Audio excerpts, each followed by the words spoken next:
MP की एक घटना सामने आई है। एक दोस्त होती है, ब्यूटी पार्लर में अपने दोस्त से मिलती है।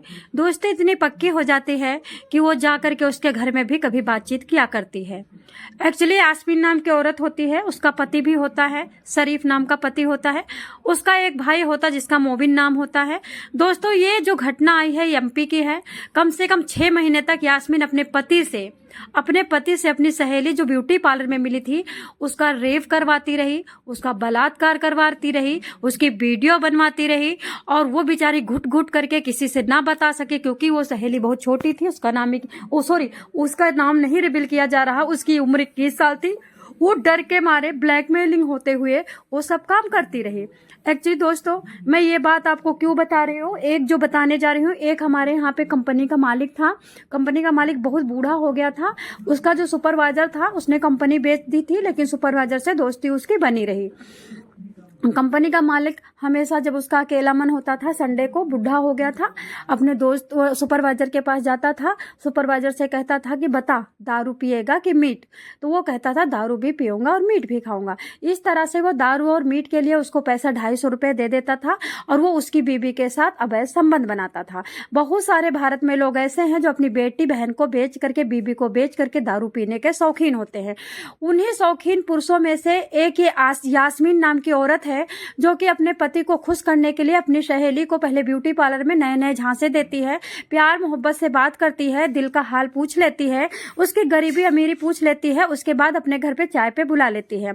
जब वो चाय पे आने लगती है तो उसका पति जो कभी कई तरह से अब्यूजिंग करता, मजाक करता, साली मानता। साली मानने के बाद उसको गलत गलत तरीके से चाय देने के बहाने कहीं कुछ टच करता, उसके साथ सेल्फी लेता। लेकिन 21 साल की लड़की को नहीं पता चला कि मेरे साथ कुछ गलत आगे चल के इससे बहुत भारी घर भरकम कोई कारनामा ये बंदा कांड करने वाला है। यास्मीन के बारे में बोलूं तो उसे नहीं पता था कि ये महिला जो शादीशुदा है, इतनी बड़ी महिला है, 10 से 15 साल मेरे से बड़ी है, ये कहीं ना कहीं मेरे लिए घातक हो सकती है। बताना चाहूंगी, आजकल लव जिहाद खूब चल रहा है। 10,000 लड़कियां डेली लव जिहाद का शिकार होती हैं। पहले उनके साथ हिंदुओं या पंजाबी रीति रिवाज से शादी होती है, उसके बाद जाकर के उनको गऊ का मांस भी खिलाया जाता है, निकाह भी करवाया जाता है, कुरान भी पढ़ाया जाता है, हिजाब भी पहनाया जाता है और उनको मारा पीटा जाता है। और उनका नाम अगर सुमन होता है तो उनका नाम आसिया रख दिया जाता है। शेम ये यास्मीन नाम की औरत लव जिहाद वाली थी। पहले औरतों को फंसाती थी, अपने पति से संबंध बनवाती थी, उसके बाद उनको अपने किसी भाई, किसी दोस्त, किसी गांव, किसी से शादी करने पे मजबूर करती थी, क्योंकि ऐसा वीडियो गंदा बना लेती थी, उसको पोर्न साइट पे डालने की धमकी देती थी। अब ये लड़की 6 महीने तक इसी तरह से लुटती रही, पिटती रही।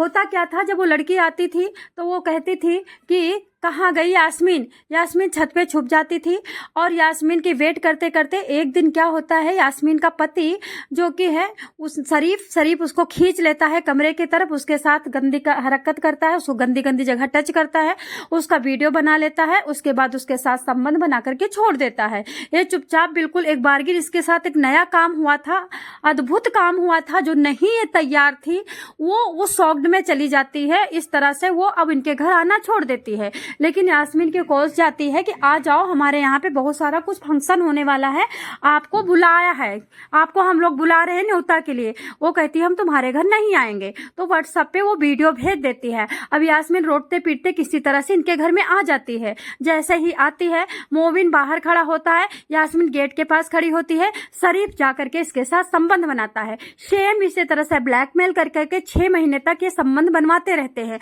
एक दिन ये लड़की अपनी मम्मी से कहती है, मम्मी जो हमारी यास्मीन सहेली हमारे साथ बहुत बुरा कांड कर रही है, वो अब तो मेरे को बहुत ज्यादा ब्लैकमेल कर रही है और वो अब मुझे कहती है कि तुम निकाह करो हमारे भाई से, अपने पति से मेरे साथ इतने दिन तक गंदा काम करवाती रही है। ये देखो वीडियो। ये देखते ही उस लड़की के मम्मी पापा एकदम बेहोशी के हालत में हो जाते हैं और वो भाग करके जैसे तैसे बैठे रहते हैं। वैसे वो एमपी के जहाँ के रहने वाले थे थाने में जाते हैं। दोस्तों, वहां वहां पे जैसे ही इंस्पेक्टर ये सारा मामला सुनते हैं और उन वीडियो को देखते हैं, उठ करके तुरंत जांच के लिए निकल जाते हैं। जब वहां पे जाकर के देखते हैं उनके घर में जाकर के, तो वो लोग बिल्कुल अच्छी तरह से भाग चुके थे और इतने साफ सुथरे बन चुके थे कि क्या बताऊं। और उस यास्मीन वो लड़की के ऊपर इल्जाम लगाने लगी थी कि ये मेरे पति पे इसी तरह से आ करके मेरे पति पे ही टांका फिटाने की कोशिश करती थी, और वो पति है यानी पुरुष है तो वो पिघल गया होगा। दोस्तों, इस तरह से इनको पकड़ के ले जाया जाता है, इनकी जांच वगैरह चल रही है। अब सोचने वाली बात ये है कि ये लोग कितने गिरे लोग हैं, कुछ टाइप के कुछ लोग कि अपने पति को कहते हैं हवा भी छू के चली जाए तो हवा से नफरत होती है। अगर पड़ोसन कोई गली में जा रही है और पति को ताक दे भर आंख तो नफरत होती है, लेकिन लव जिहाद में, हिंदू को ध्वस्त करने में, सनातन को मिटाने में, पंडितों को और राजपूतों को खत्म करने में एक किस तरह से घुल चुके हैं कि अपने पति और बच्चों को कुर्बान में लगे हुए हैं। एक पाकिस्तान से वीडियो आती है, वो कहता है कि मेरी बीवी मर गई है, मेरे बच्चे हैं वो मैंने भाई को दे दिए हैं।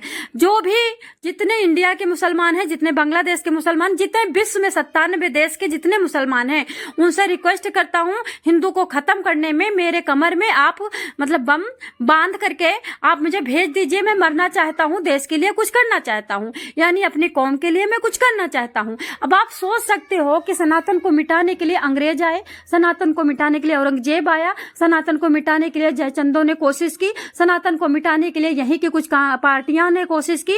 उन पार्टियों को ना कुछ हो पाया, उनसे ना अंग्रेजों से कुछ हो पाया, ना तो तुर्कों से कुछ हो पाया, ना जयचंदों से कुछ हो पाया। हाँ, मरे कौन मरा?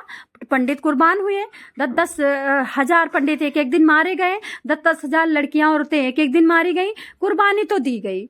लेकिन हाँ, तुम सनातन को नहीं मिटा पाओगे। तुम अपने पति को नहीं, अपने पति के पूरी कुनबा को सौंप दोगे, किसी को बर्बाद कर दोगे, फिर भी नहीं मिटा पाओगे, लाशें तो गिरेंगी।